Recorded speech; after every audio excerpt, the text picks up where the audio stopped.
Assalamualaikum warahmatullahi wabarakatuh.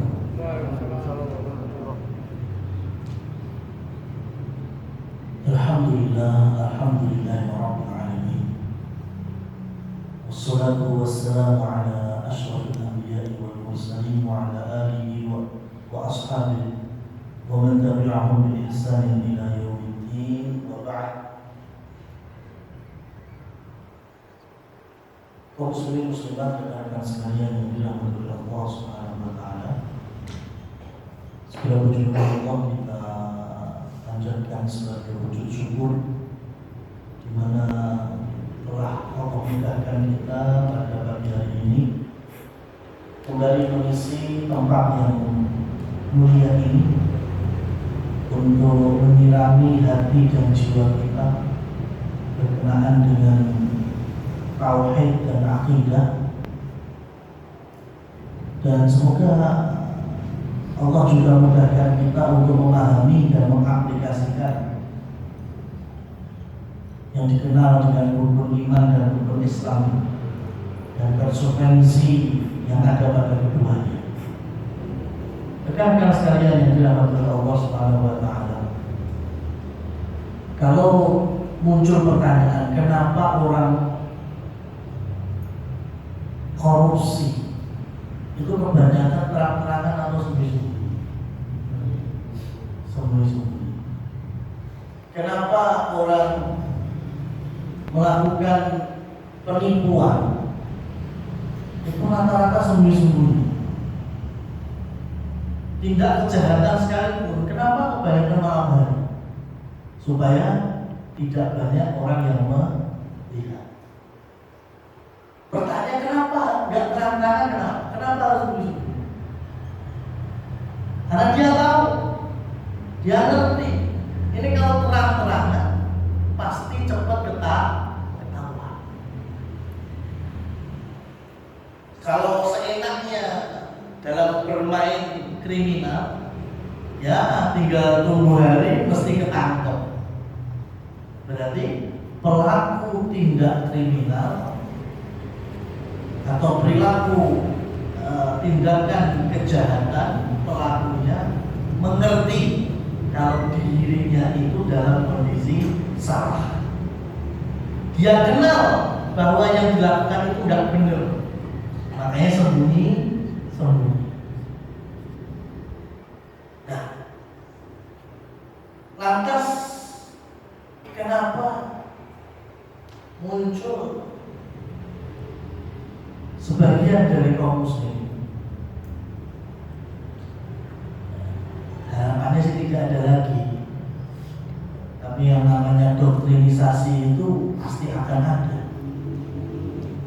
Kenapa ada sebagian anak muda dari kaum muslim mereka secara terang-terangan berani, dan rata-rata di siang hari atau pagi hari mereka berani melakukan bom bunuh diri di tempat ibadah non-muslim. Terang-terangan. Kenapa ada orang yang terang-terangan melakukan sholat yang tidak pernah diajarkan oleh Rasulullah SAW? Terang-terangan. Kenapa ada orang yang berpuasa melafalkan zikir, doa, sholawat yang tidak pernah dikenal oleh Abu Bakar, Umar, Utsman? Kira-kira alasannya kenapa? Karena mereka tidak mengenal agama Islam secara utuh. Kalau mereka kenal, mereka benar di dalam memahami Islam, ya nggak mungkin mereka melakukan itu. Terang-terangan ya. Lalu setiap memperjalankan pasukan Rasul itu mesti titip pesan, dan pesan Nabi itu kemudian dilanjutkan di masa Abu Bakar As-Siddiq. Ya, janganlah kalian membunuh anak-anak, membunuh perempuan, membunuh lansia, memotong dan membakar pohon-pohonan, ya, pohon-pohon yang berbuah jangan dirusak. Bahkan ada rahib atau pendeta yang sedang ibadah atau berkhutbah di tempat ibadah mereka, jangan dibunuh. Ini fikih jihad zaman Nabi SAW, dilanjutkan zaman Abu Bakar, Umar nanti juga melanjutkan. Pesan setiap pasukan mau berangkat dikasih wejangan ini. Bayangkan sekarang, pendeta yang sedang ibadah di gerejanya saja itu dilarang untuk dibunuh dalam momentum peperangan. Lalu orang anak gereja-gereja di bom. Kenapa? Karena tidak mengenal agama Islam ini dengan utuh. Kalau ngerti ya ini tadi, kayak pencuri itu sembunyi-sembunyi, ya, koruptor sembunyi-sembunyi, karena tahu ini perbuatan jahat. Masuk terang-terangan, ya. Maling terang-terangan berarti mudeng teknik permalingan, ya. Koruptor kok terang-terangan berarti bukan koruptor sejati. Nah ini dalam agama juga demikian. Banyak yang melakukan ibadah terang-terangan, tapi pada hakikatnya karena mereka tidak tahu, tidak mengenal agama ini, sehingga yang dia lakukan seakan-akan di atas hak atau di atas kebenaran. Nah, rekan-rekan sekalian yang dirahmati oleh Allah Subhanahu wa taala, melanjutkan pembahasan kita untuk 3 landasan utama di dalam beragama. Maka hari ini kita mengenalkan agama atau Islam itu seperti apa. Al-istislam yang disebut dengan Islam adalah istislam, berserah diri lillahi bitauhidi, berserah diri kepada Allah Subhanahu wa taala dengan mentauhidkannya, wal inqiyadu lahu bitta'ati wal bara'atu minasyirki wa ahlihi. Kemudian tunduk patuh dengan mentaati Allah, wal bara'ah dan berlepas diri minasyirki dari kesyirikan, wa ahlihi dan pelaku-pelaku kesyirikan. Ini yang disebut dengan Islam itu seperti ini. Jadi yang pertama, taat kepada Allah dari semua perintahnya, menjauhi semua larangannya, mentauhidkannya. Dan yang kedua juga gak kalah penting, tahu kesyirikan-kesyirikannya, jenis-jenisnya, macam-macamnya, supaya tidak ternodai ibadah tauhidnya tadi dengan kesyirikan. Wa ahlihi dan pelaku-pelakunya. Kenapa toh Rasul sallallahu alaihi wasallam melarang? Ya, kan ada sahabat yang bertanya, "Ya Rasulullah, ini dikenal dengan hadis buana, ya, terkait dengan kurban. Bolehkah kami menyembelih di buana?" Buana itu apa? Apa dulu tempat perayaan orang-orang musyrik sebelum kalian? Bukan. Apa dulu di situ ada berhala-berhala sesembahan? Tidak ada. Apakah dulu ada ritual-ritual kesyirikan sehingga dibuat penyembelihan di situ? Tidak juga. Berarti kosong dari kesyirikan, kosong dari ritual-ritual kemusyrikan, kosong dari berhala-berhala, tidak tempat yang dulu dikultuskan oleh orang-orang kafir. Semuanya clear dari itu semua. Maka kemudian Rasul sallallahu alaihi wasallam mengizinkan untuk menyembelih di tempat yang dikenal dengan buana.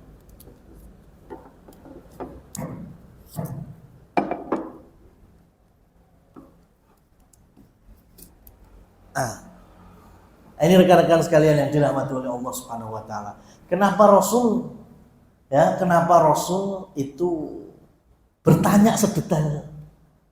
Karena Rasul tidak mau ibadah kurban kaum muslimin itu ternodai dengan bekas-bekas kesyirikan masa masa lalu. Nah, tinggal hari ini kalau ada bersih desa, ini kalau istilahnya betul-betul istilah sesuai programnya loh ya, monggo silahkan. Namanya bersih desa itu resik-resik desa, bagus kan? Bagus. Ya, gorong-gorong sing kesumbat ya dibersihkan. Atau mungkin pinggiran-pinggiran kampung yang mungkin ada tumbuhan-tumbuhan liar diresiki, Masya Allah, memperbaiki jalan. Oke, semuanya kita terima itu. Namanya juga bersih-bersih desa. Tapi kalau kemudian ujung-ujungnya atau dari semua rentetan kegiatan itu masih ada punden misalnya, ya, kemudian masih ada pohon yang dikultuskan misalnya, kemudian mengajak masyarakat desa atau kampung untuk ke situ, ya, melihat ritual berikutnya, mungkin dengan menyembelih ayam kah, bahkan sudah disediakan das kebo atau sapi misalnya, ya, dengan ubur rampe yang lain selanjutnya. Kemudian ada tokoh adatnya atau tokoh masyarakatnya yang umak-umik jampa-jampi, kita nggak tahu itu apa yang diucapkannya. Ya, padahal itu sangat berpotensi untuk lahirnya bentuk kekufuran dan kemusyrikan, maka tentunya kita menjauhi. Ya, tapi jangan disalahpahami. Kita tetap setuju program bersih-bersih desanya, tapi kita ingkari ritual-ritual yang berpotensi di situ ada kemusyrikannya. Nah, apa hubungannya sekarang bersih-bersih desa, gotong royong dengan kita menyembelih di tempat tertentu? Ya, kenapa nyembelihnya atau mungkin ujung-ujungnya makan-makan bareng? Kenapa nggak di musola kampung situ atau masjid kampung situ? Kenapa harus di punden? Kenapa harus di bawah pohon tertentu? Kenapa? Ya, kalau jawabannya, ya, ini pesan leluhur kami, ini pesan nenek moyang kami dulu, simbah-simbah kami, berarti alasan itu yang dibawa oleh zamannya Abu Lahab dan Abu Jahal juga itu. Wajadna aba'ana, kami dulu menemukan ayah-ayah kami, kakek-kakek kami melakukannya. Dan itu yang didakwai oleh Rasulullah Sallallahu Alaihi Wasallam. Jadi mengenal kesyirikan dan mengenal pelakunya itu tidak kalah penting sekali supaya kita tidak terjatuh kepada bentuk-bentuk kemusyrikan.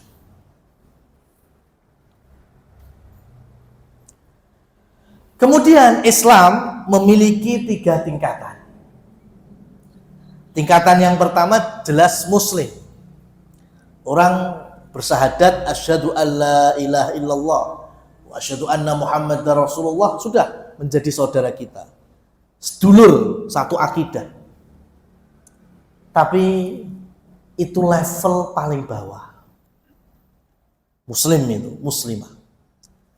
Tapi kalau setelah itu dia istiqomah dengan keislamannya, sholatnya, pokoknya semua wajib-wajibnya tuntas, syukur-syukur yang sunnah-sunnah rawatibnya juga dikerjakan, maka dia bisa naik level. Apa itu? Mukmin, mukminah. Ya, ini level yang kedua, ranking kedua ini. Dan kalau dia istiqomah dan iltizam, bahkan sholatnya semua orang mengakui kebaikan di dalam gerakannya, ibadah-ibadah yang lainnya juga orang tahu orang ini orang baik, bahkan bisa transfer kebaikan, berdakwah, mengajak kepada satu dan lainnya, maka orang ini bisa masuk level yang paling atas, ranking 1, yaitu muhsin. Ya, jadi ada Islam, ada iman, ada ihsan. Ya, ada pelakunya sebutannya muslim atau muslimah, mukmin atau mukminah, dan yang ranking paling atas muhsin dan muhsinah. Ya. Rasulullah Shallallahu Alaihi Wasallam memberikan contoh kepada orang yang muhsin itu dengan gerakan sholatnya, khusyuknya itu. Ya, jadi kalau ada orang bersahadat tapi sholat searang kading, nah itu belum bisa disebut mukmin itu. Tapi kalau sholatnya sudah utuh, terkerjakan dengan baik, ya, apalagi yang laki-laki berjamaah, nah itu sudah nemplek mukminnya itu. Meskipun terkadang sholatnya belum terlalu khusyuk, masih mikirkan yang lain, nah itu tapi udah mukmin. Berbeda ketika gambaran Rasul Shallallahu Alaihi Wasallam ketika sholat, ya seakan-akan dia berhadapan dengan Allah Subhanahu Wa Taala. Kalaupun dia tidak bisa menghadirkan diri di hadapan Allah Subhanahu Wa Taala, dia yakin fa innallaha yarahu, Allah pasti melihatnya, sehingga fokusnya terjaga, khusyuknya terjaga, ya, itu baru disebut muhsin. Ya. Saya tuh gampang ngasih contoh. Imam sholat itu ngatur barisan soft saja. Ya, cuma kadang-kadang imam iki yo ngatur barisan sholat nganggo bahasa Arab iki. Sing makmume kadang ora paham. Ya, padahal udah familiar banget ini.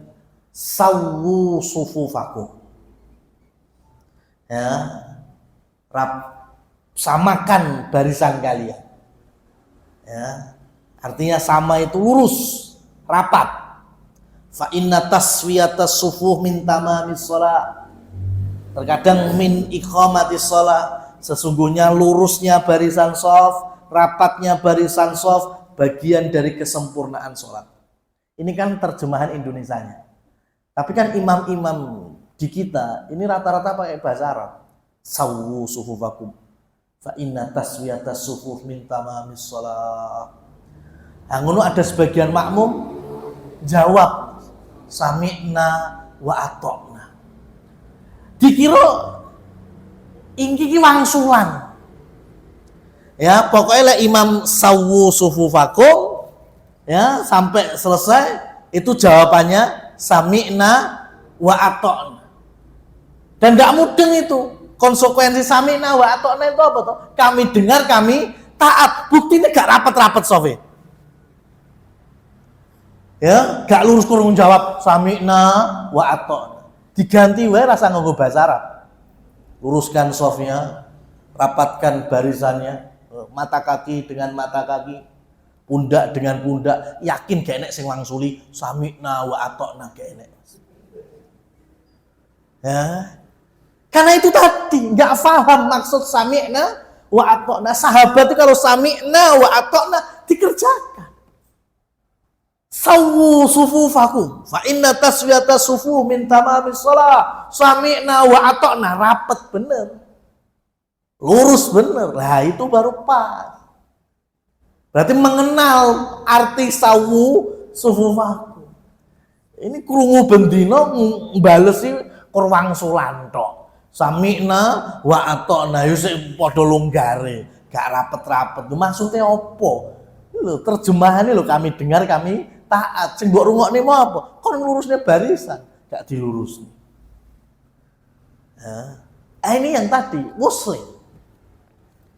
Tapi belum banyak mengenal sehingga belum bisa disebut mukmin. Tapi kalau sudah mau tumbuh ilmu ini, diaplikasikan, ya, softnya rapat, karena soft yang longgar itu mesti diisi setan, pasti digoda itu sholatnya, ya, maka lurus, rapat. Kalau sudah lurus, rapat, insya Allah fala tahtalif qulubukum, hati kalian pun nantinya juga bisa lebih rukun, ya lebih guyup. Ya. Sudah, kalau bisa di level ini mulai naik nanti, nggak cuma muslimun tapi juga mukminun.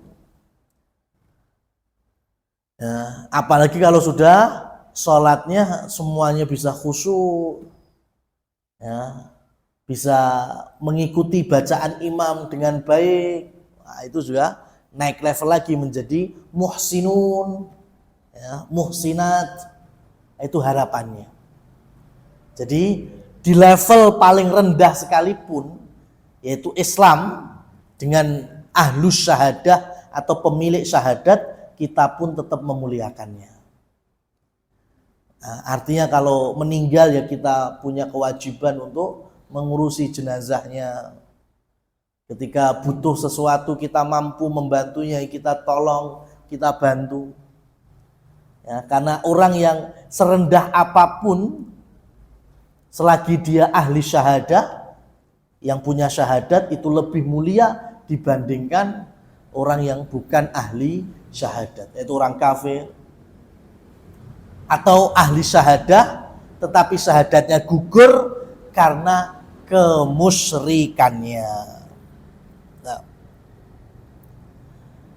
bicara rukun Islam, ya ada 5. Yang pertama adalah syahadatain, kemudian menegakkan sholat, menunaikan zakat, puasa Ramadan, dan haji ke Baitullahil Haram. Ya, ini hadisnya bisa dibolak-balik kecuali syahadat dan sholat. Ya, jadi kalau ada narasi hadis ternyata haji dulu baru Ramadan puasa, nggak masalah. Zakat dulu baru puasa, nggak masalah. Ini karena Rasul Shallallahu Alaihi Wasallam sering sekali mengurutkannya itu hanya dari syahadat, sholat. Ini menunjukkan bahwa ibadah sholat itu nggak bisa disamakan dengan kayak puasa, haji, dan zakat. Karena semua orang pasti punya kemampuan itu. Zakat yang punya kemampuan hanya yang mampu saja. Yang nggak mampu kan nggak wajib. Begitu juga haji. Puasa juga demikian. Ya, bisa diganti dengan fidyah. Atau yang sakit, yang safar mengganti di luar Ramadan. Kalau sholat, selagi masih ada nyawa, mau itu kritis sekalipun, kalau bisa digerakkan matanya atau tangannya, meskipun dengan isyarat, tetap kewajiban sholat tidak akan pernah pudar dari kaum muslimin dan muslimat. Itulah kenapa sholat bagian terpenting dari rukun Islam setelah syahadat. Dalilnya yaitu sabda Rasul Shallallahu Alaihi Wasallam dan juga dalam Quran surat Ali Imran ayat yang ke-18, syahidallahu annahu la ilaha illahu wal malaikatu wa ulul ilmi qa'iman bil qisti la ilaha illa huwal azizul hakim. Allah menyatakan bahwa tidak ada ilah yang berhak disembah melainkan hanya dirinya, Allah Subhanahu wa taala. Kemudian kalian menegakkan salat, ya. Kemudian para malaikat dan orang-orang yang punya ilmu semuanya bersepakat la ilaha illallah, tidak ada ilah yang berhak diibadahi melainkan Allah Subhanahu wa taala. Ini saja kalau difahami dengan baik, rekan-rekan sekalian yang dirahmati oleh Allah Subhanahu wa taala, itu sudah bagus sekali. La ma'buda bihaqqin illallah, tidak ada ilah. Ilah itu mencakup semuanya. Berarti kalau kita sakit, doanya ke siapa? Ke Allah. Kita merasa kesulitan hidup, bermunajatnya kepada siapa? Kepada Allah. Ikhtiar makhluk itu boleh, berobat ke dokter boleh. Tapi jangan sampai kemudian di hati kita dokter ini yang menyembuhkan. Nah itu yang bahaya. Yang menyembuhkan siapa? Allah Subhanahu wa ta'ala. Dokter manusia hanya sebatas ikhtiar aja. Tetap yang membawa kesembuhan kita adalah Allah. Kita mendapatkan gaji di perusahaan yang kita cintai ini, Bapak. Tentu jangan sampai merubah niat bahwa yang menurunkan rezeki siapa? Allah Subhanahu wa ta'ala. Nah, ini sebagai ikhtiar kita, usaha kita di dalam mengais rezeki Allah, diantaranya bekerja. Nah, hati-hati, karena kalau kita sudah kaitannya dengan perdukunan, ya, kalau dukun-dukun yang betul-betul dukun ilmu hitam, insya Allah saya yakinlah rekan-rekan tahu semuanya. Ya, ajian-ajian seperti semar, mesem, jaran goyang, nah itu saya tahu. Nah, ini berangkat dari dukun-dukun yang membawa kemusyrikan mutlak. Yang menjadi masalah ketika dukun berkedok wali, ya itu. Ya, dukun tapi berkedok wali. Bajunya mungkin seperti yang saya pakai hari ini. Sorbanan ya sorbanan. Ya. Cuma ketika sebagian kaum muslimin datang, kemudian dikasih raja-raja tertentu, ya, dikasih jimat-jimat tertentu, ajian-ajian tertentu yang sangat erat kaitannya dengan istilah syar'i. Itu yang bahaya. Ya, contohnya ya, ketika dikasih, datang, ya, saya pengen ilmu ini, saya pengen ilmu itu, dikasih tasbih mujarobat. Waduh, pakai bahasa Arab semua loh nih, ya kan? Tasbih, tahunya tasbih buat zikir, ya, padahal ini bisa untuk kekebalan, Bapak. Ya, itu yang kita luruskan tuh yang kayak gini-gini. Ya. Kalau sampai harus nyembah mana itu namanya Simbau Rekso 1, Simbau Rekso 2, ya gitu tahu itu betul-betul mutlak syiriknya. Tapi yang seperti contohnya tasbih mujarobat, tasbih maghribi, tasbih karomah, ini istilah syar'i semua ya.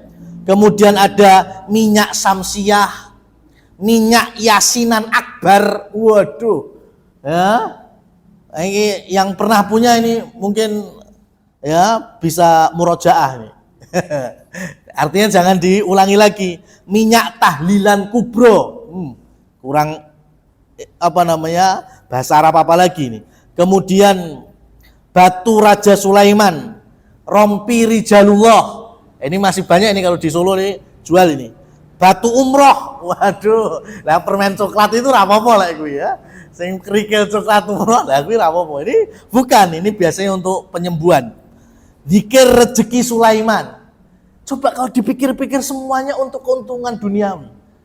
Ya, karena taunya Raja Sulaiman itu raja sing sugih. Ya. Uang khodam karomah, ini tuyul versi syar'i. Ya. Sama aja Mas, ya. Uang khodam karomah, asma mahabbah akbar, ini pelet. Ya. Jadi dikasih asma supaya cintanya ya tidak bertepuk sebelah tangan katanya. Gelang tangan karomah, kalung karomah, krim Yusufa, ben ganteng Mas. Ini susuk bagi cowok. Krim Yusufa, ya, ben kaya Nabi Yusuf ganteng nih. Masya Allah. Ada sabuk keramat Asmaul Husna, sabuk ya, susuk hikmah, hijab poligami. Ini biar nggak ketahuan istri yang tua. Astagfirullah, ada semua ini.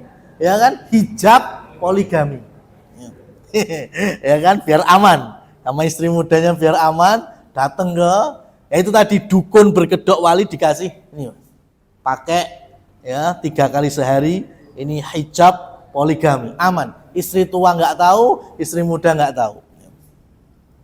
Raja gaib anti selingkuh, minyak asihan al-maunah, uang rojah bil fulus, ini bahasanya aja ngalor ngidul Mas. Mahkota Sayyidina Ali, ini yang pengen kekuasaan. Ya, yang pengen camat, bupati, ini bisa nantinya pakai mahkota Sayyidina Ali. Ilmu hikmah nuril qalbi, air suci Sunan Kalijogo, minyak wangi Asmaul Husna, keris Nabi Adam. Nabi Adam di mana? Tahu keris dari mana coba? Quran Istanbul. Waduh, apa bedanya mbak Quran Sragen? Sama. Apa yang harus beli? Quran Istanbul. Apa bedanya? Quran semuanya sama.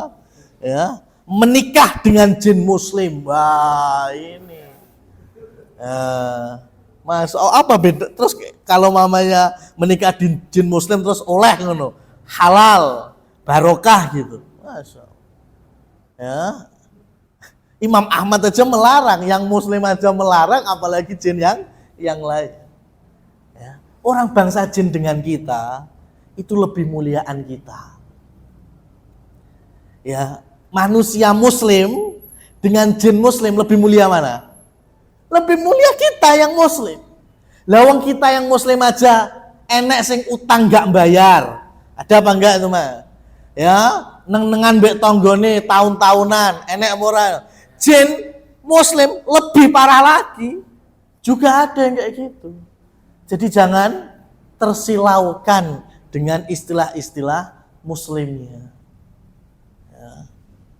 Meskipun jin muslim, ya Imam Ahmad bin Hanbal rahimahullah melarang keras untuk kemudian kita bersinggungan dengan mereka. Ya. Itu yang kita luruskan, ya. Yang betul-betul wajib kita ingkari yang jelas perdukunan hitamnya, Mas. Ya, seperti pelet aji jaran goyang, aji penglarisan semar kuning, ya, mustika pengasihan semar mesem, ajian mustika ratu, pelet gendam asmoro, mahabbah harisma bulan purnama.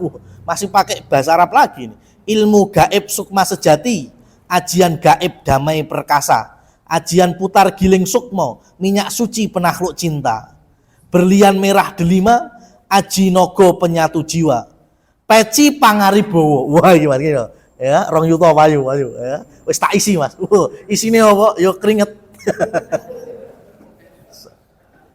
Ya la haula wala quwata illa billah. Ya. Kemudian tumbal besi kuning, jimat jagat perkoso, baju Antakusumo. Ini kakek saya dulu punya, Mas. Ya, baju Antakusumo itu saya pertama saya pendem, kemudian saya masih kurang ini kayaknya kalau pendem nanti kalau ada yang nemu gimana. Akhirnya saya kasih dulu bukan bensin, spiritus terus saya bong. Ya, dulu kakek saya ketika saya tanya itu yuk katanya duen-duen gitu aja. Dulu bapaknya yang punya gitu. Itu ada rompi Antakusumo. Nah, itu kalau versi syar'inya tadi itu rompi Rijalullah. Jadi itu rompi isinya tulisan-tulisan Arab hijaiyah tapi ra iso kewaca, Mas. Nah, itu untuk kekebalan biasanya. Itu pernah saya membakar miliknya kakek saya. Nah, ini yang membahayakan akidah tiap muslimin dan muslimah. Ya, nggak ada seperti ini. Kita butuh apa saja, ya kita bermunajatnya hanya kepada Allah Subhanahu wa Ta'ala. Ya, jadi kalau masih ada yang nyimpen, silahkan dibuang nggak apa-apa, dibakar nggak apa-apa. Kalau sifatnya emas, kita dilarang untuk membuang harga yang punya nilai. Namanya keris emas, tapi memang dulu buat jimat itu, ya, atau cincin atau gelang emas semuanya, ya. Tapi karena mengandung klenik dan mitos yang bisa menggugurkan syahadat kita, maka caranya lebur dulu, Mas. Karena itu punya nilai, dilebur dulu. Ya silahkan datang ke ahli atau toko emas itu minta dilebur, diganti bentuknya. Yang keris mungkin bisa diganti kalung, ya. Yang cincin mungkin dilebur dulu, ya, dibuat cincin baru lagi yang tidak ada kaitannya dengan raja, kemudian jimat dan lain seterusnya. Ya, karena sampai hari ini masih banyak, bahkan di toko-toko perdukunan itu masih jual. Biasanya yang minyak-minyak, yang pelet-pelet, ya. Kemudian nanti ada tambahan ajian-ajian yang itu bisa merusak keikhlasan ibadah kita. Nah, jadi mengenal la ma'buda bihaqqin illallah itu kayak gini dulu, Mas. Harus kita kenalkan keburukan dari pelaku-pelaku kesyirikan sebelum kita. Nah, sekarang amalan yang tidak pernah dicontohkan oleh Rasul Shallallahu Alaihi Wasallam. Yang pertama, ketika sakit umpamanya, terapi dengan amalan-amalan zikir yang tidak ada tuntunannya dari Al-Quran maupun dari hadis-hadis sahih Nabi Muhammad Shallallahu Alaihi Wasallam. Misalnya dengan membaca zikir-zikir aneh seperti membaca surat Al-Ikhlas tapi dengan lafal kul hu ahad. Nah itu kan bukan kul huwallahu ahad, Mas. Ya, itu talbisnya iblis tuh kayak gitu godanya. Ya, ini kan kul huwallahu ahad. Loh, kul huwallahu ahad itu berarti bacanya dari awal ya. Bismillahirrahmanirrahim. Qul huwallahu ahad, Allahus samad, lam yalid wa lam yulad wa lam yakul lahu kufuwan ahad. Itu namanya surat Al-Ikhlas atau surat Qul huwallahu ahad. Tapi iblis enggak gitu. Setannya ya bacanya jangan langsung tapi kul hu ahad ngono kuping piro. Ya, karena emang tujuannya supaya kita merusak firman Allah itu. Ya, tapi orang kalau nggak paham, nggak kenal agama ini dengan baik, ngerti ini, wah aku kan maca kul huwallahu ahad. Padahal itu bukan kul huwallahu ahad. Itu jambi-jambi versi iblisnya itu. Ya, kul hu dan semisalnya. Atau terapi dengan menjalani ritual puasa tetapi yang tidak pernah diajarkan oleh Rasul, seperti puasa mutih 40 hari atau puasa khusus 100 hari dan lain sebagainya. Ya, ini sama saja. Ya, kalau diluruskan, poso elek, poso kan apik. Nah, itu masalahnya. Apik itu kalau ditimbang sesuai ajaran Rasul atau sahabat. Kalau di luar itu mau puasa wong Nasrani ya puasa, Mas. Ya, orang Buddha juga mengenal puasa. Apa terus puasa muslimin sama dengan puasa Nasoro dan orang keyakinan lain? Tentu tidak sama. Kemudian memindahkan penyakit pasien kepada hewan, contohnya kambing, ayam atau ketelur ayam. Wah, itu waduh. Santai, Pak. Ini habis saya zikiri, saya puasa 3 hari 3 malam. Ya, saya juga tidak menyentuh istri saya 7 hari 7 malam. Wah, nanti penyakit anak bapak saya pindahkan ke kambing. Wah, itu. Hati-hati, Mas. Ya, model-model seperti ini. Memberikan rajah yang ditulis dengan kertas atau kain yang dapat dikenakan atau dimasukkan dalam minuman untuk diminum oleh si pasien. Oh, ini lebih bahaya lagi. Nulis nganggo spidol ya apa kuwi marker sing gak iso dihapus, bukan whiteboard lagi nih, yang marker ini. Wis neng kertas. Pak, nanti tolong dicelupkan ke air terus diminum. Wah, sembuh, Mas. Tambah parah mangsi barang diombe, Mas. Ya. Tolonglah kita diberi akal oleh Allah, fa'tabiru ya ulil albab, fa'tabiru ya ulil absar, ya. Afala ta'qilun. Tidakkah kalian itu Allah berikan akal untuk berpikir? Ya tolong kalau dikasih model-model beginian ini dipikir dulu, Mas. Ya, ini benar apa tidak? Namanya pengobatan itu ada yang syar'iyah, ada yang ikhtiariyah atau dalam kurung hari ini kita bilang medis. Syar'iyah tadi mau baca Al-Fatihah silahkan, baca Kulhu silahkan, ya, baca Al-Quran 30 juz silahkan, baca wirid-wirid seperti Allahumma anta syafi la shifa'a illa shifa'an la yughadir saqama dari hadis yang sahih, silahkan. Ini namanya pengobatan syar'i sambil minum air. Atau yang medis, ya berobat, ada obatnya, ada resepnya. Ini boleh, ulama seluruhnya berijma, berkonsensus boleh. Ya, jadi kalau antum diare, ya kemudian pegang perut baca Al-Fatihah itu boleh. atau beli di apotek diapet itu boleh. Tapi kalau memang diare kemudian datang ke orang tertentu kon beleh pitik cemani, lah itu harus mikir gitu. Apa hubungannya mencretku mbek beleh pitik cemani gitu. Kalau baca Quran boleh, karena ini dasarnya syar'i ya. Beli diapet boleh, dasarnya medis, ilmiah. Lah sekarang lara weteng kok ternyata kudu beleh pitik cemani, beleh madhep ngalor, ora oleh katokan. Wah, itu berarti patut dipertanyakan itu. Apa hubungannya?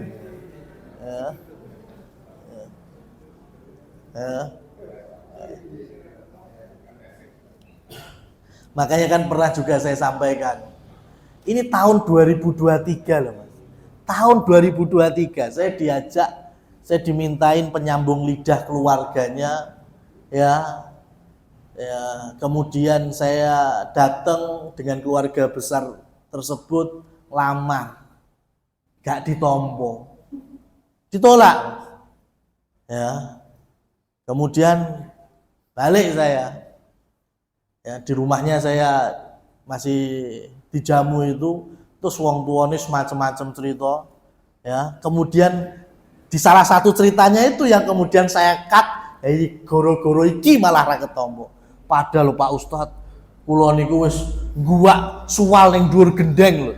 Ya jeroan ning dhuwur gendeng ben ketompo. Lah kuwi perkara kuwi malah gara-gara ya kan nguncal ning jeroan ning dhuwur gendeng kuwi malah ra ketompo akhirnya. Apa hubungannya lamaran diterima dan ditolak mbek guwak sempak ning dhuwur gendeng? Ya ada sambungannya sama sekali. Tapi tahun 2023 saya saksinya aku sing dikon nglamar gitu Mas. Berarti kan kok masih ada gitu. Ya.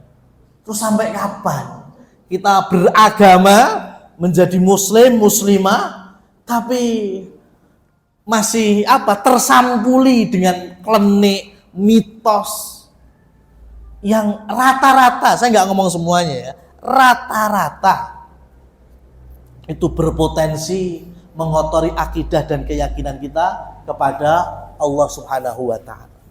Jangan alasan adat, jangan alasan ini leluhur. Ya, kalaupun itu adat leluhur, kalau memang merusak akidah, ya harus kita luruskan.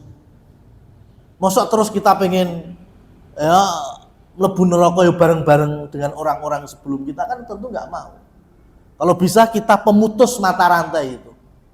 Ya, supaya generasi berikutnya kita bisa masuk surga bersama mereka.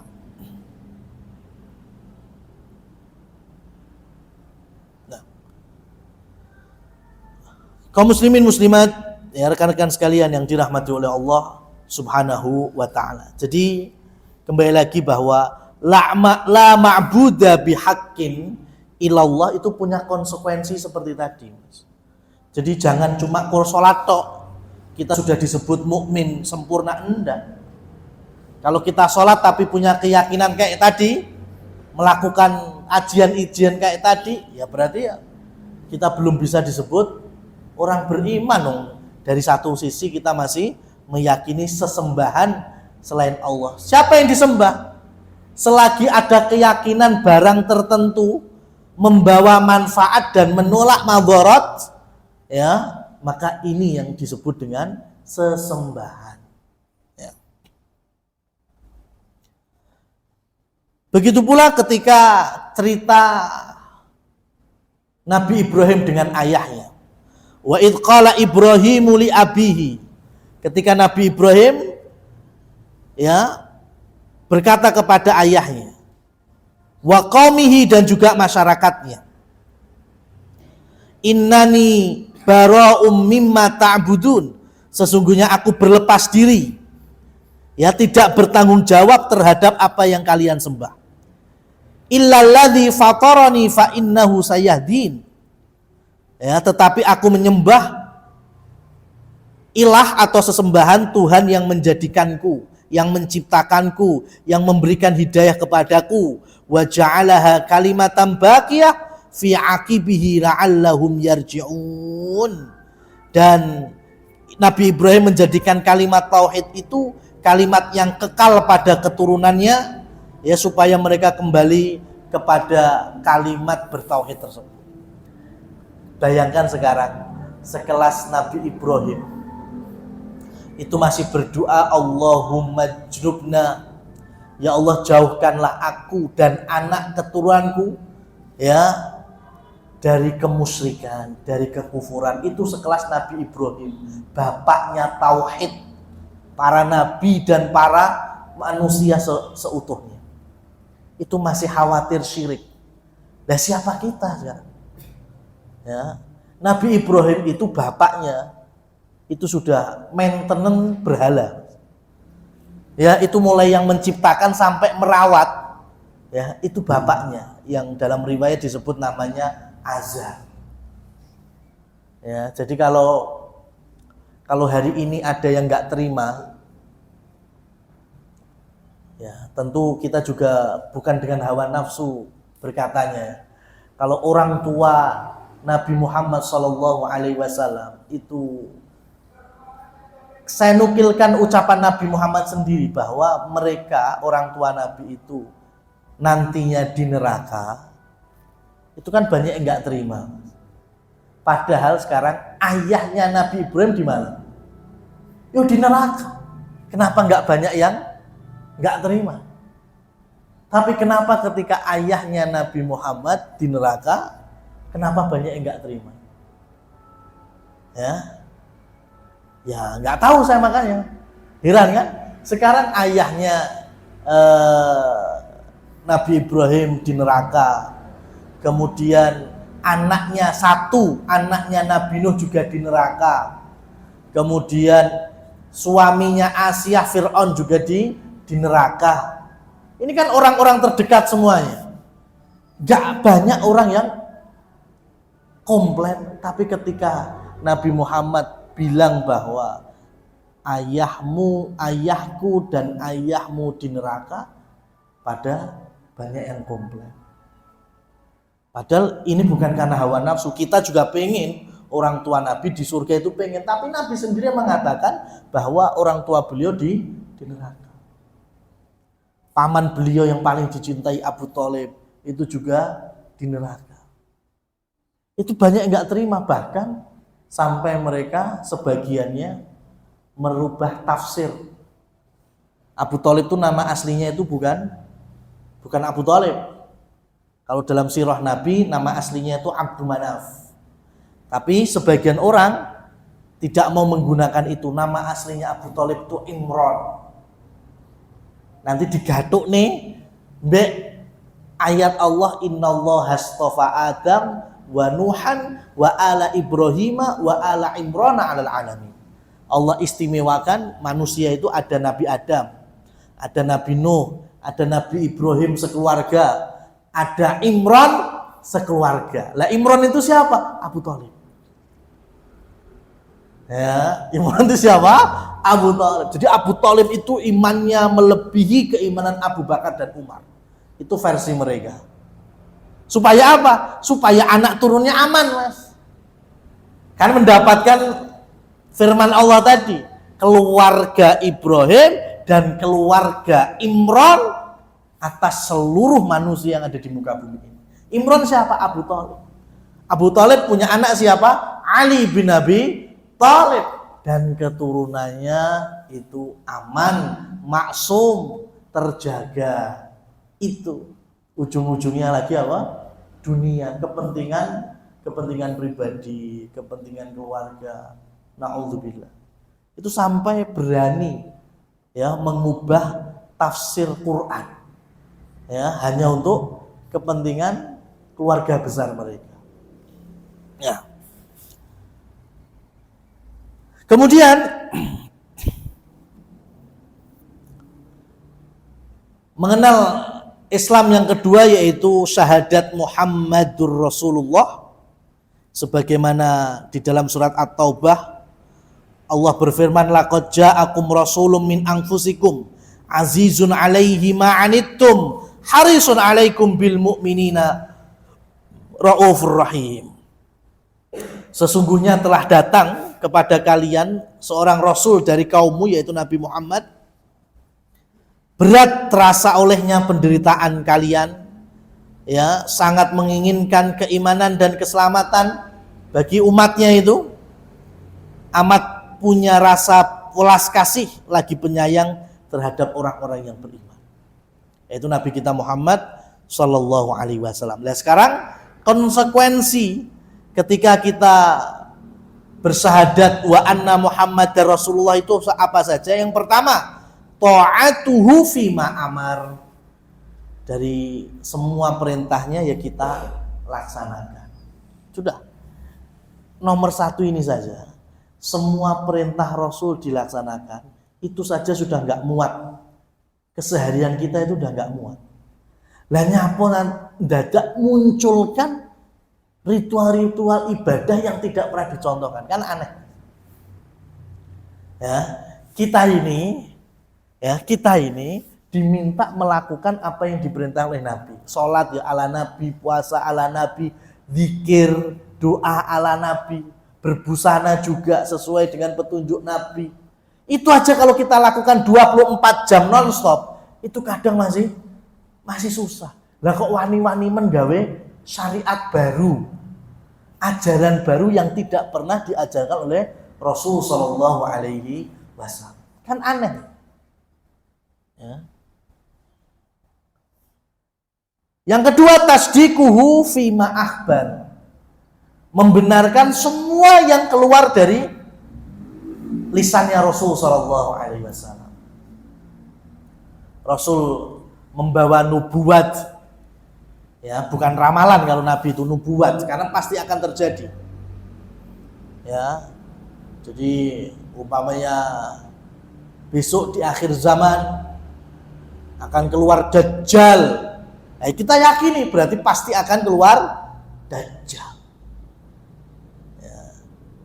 Tapi Rasul juga dalam riwayat yang lain, kalian nanti akan menemui masyarakat yang memahami Dajjal tidak seperti aslinya.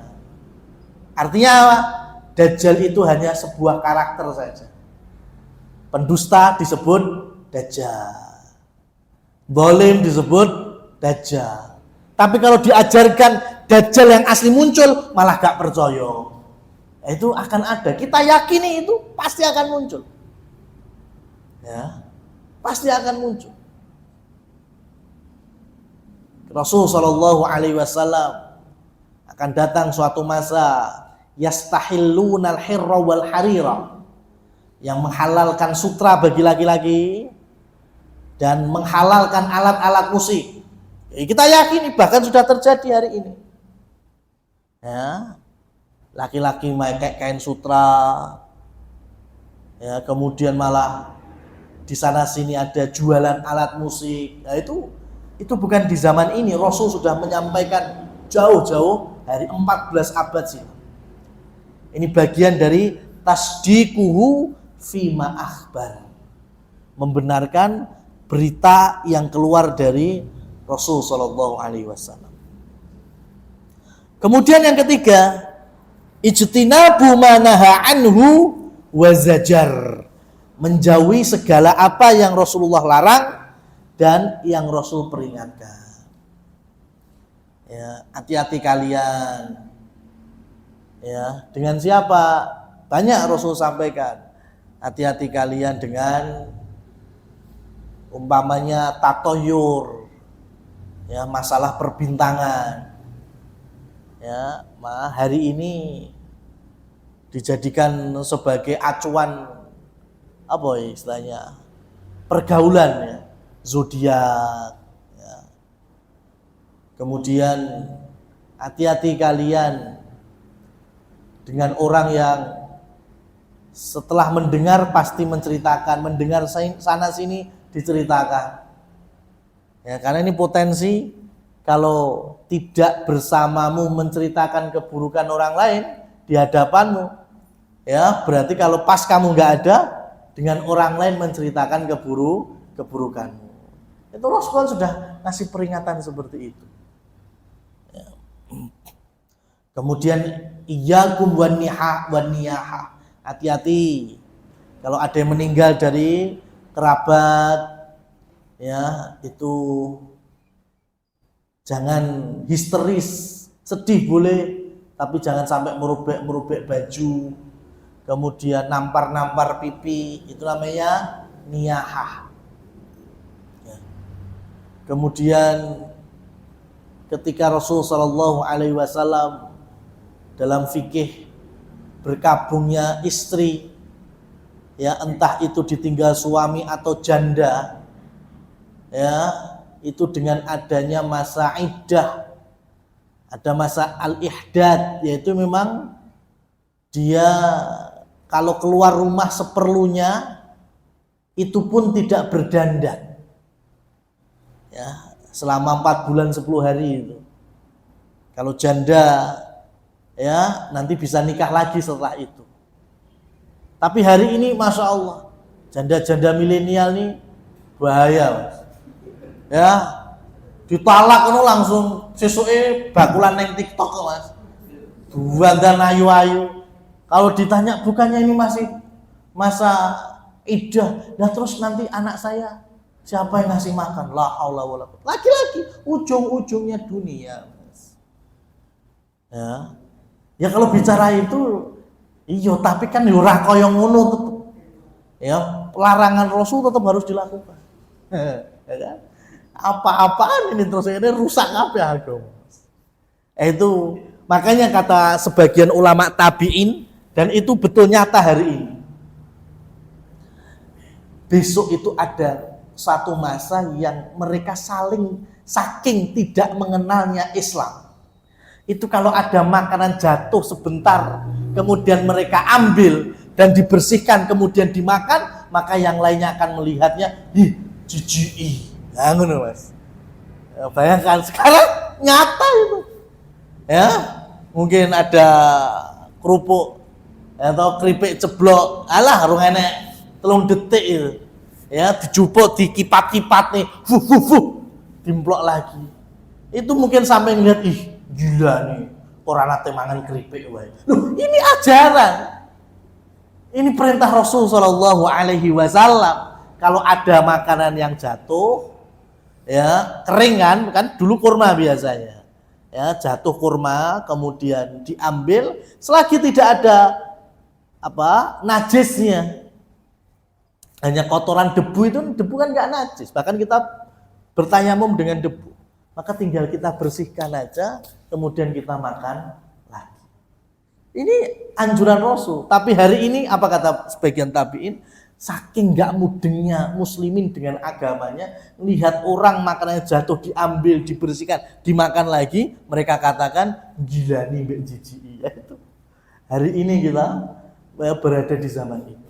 Ya, maka kita akan lanjutkan mengenal agama Islam ini ya di pertemuan berikutnya. Semoga Allah mudahkan dan Allah berikan istiqomah bagi kajian kita dan juga bagi amanah kita di Thayyibah Group ini. Allahumma amin. Aqulu qouli hadza walhamdulillahirabbil alamin. Dari kami wassalamualaikum warahmatullahi wabarakatuh. Waktu kami kembalikan ke moderator.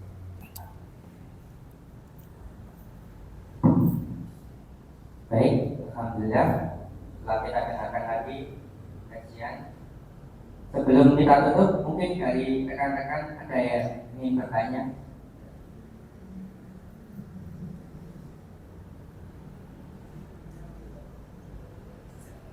Masih dibuka. Ada yang bertanya tuh? Ya satu aja terus.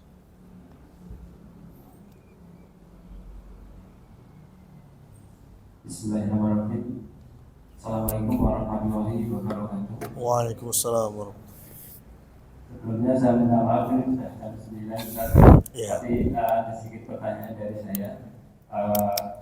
Tadi berangkat dari awal tadi saya mengambil dari Ustaz tadi adalah tentang pengobatan. Itu ada medis dan non medis, kemudian ada yang istilahnya dukun dan medis. Itu saya ambil dari situ. Ada sebuah kejadian dulu seseorang ini belum mempunyai keturunan. Kemudian dia melakukan pengobatan medis, kemudian non medis.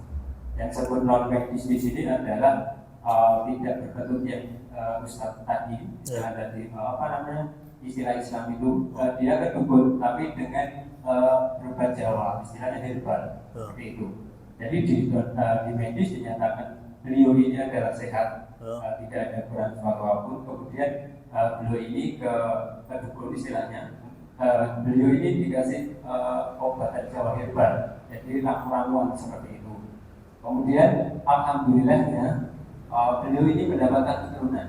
Nah, dari segi tersebut saya ingin bertanya kepada Ustaz, dari segi ini yang dinamakan non medis atau tadi mengarah ke sirik itu seperti apa? Apakah yang tadi saya sebutkan itu mengarah ke situ? Kalau kemudian itu mengarah ke situ kan sudah jadi anak ini. Jadi harus seperti apa tindakannya tersebut? Mungkin kurang lebihnya dari saya seperti itu, Ustaz. Nanti jawabannya saya ucapkan terima kasih. Wassalamualaikum warahmatullahi wabarakatuh. Baik, terima kasih. Yang dimaksud dengan dukun, sebutan dukun tadi itu, dukun beneran dukun atau mungkin hari ini herbalis umpamanya. Jadi kalau gini, umpamanya non medis sepertinya herbalis atau kan ada yang singse, nah itu ya. Yang orang tidak memahami dukun, tapi memang orang memahami ini pengobatan alternatif dengan herbal. Ya, kalau bahasa mungkin singse tadi ya. Kemudian dikasih ramuan-ramuan yang itu memang kalaupun hari ini kita googling sik nyambung gitu. Ya, mungkin masalah pencernaan, anggur kunir. Ya, kemudian masalah apa ya pakai jenis-jenis tanaman ya, gingseng-gingsengan, nah itu enggak masalah, ya enggak masalah. Yang menjadi masalah adalah ketika yang dia datang itu betul-betul dukun. Kalau yang tadi sinse, ya atau yang sejenisnya herbalis, dikasih ramuan, dikasih bentuk contoh-contoh tanaman-tanaman yang memang ada kaitannya untuk memperlancar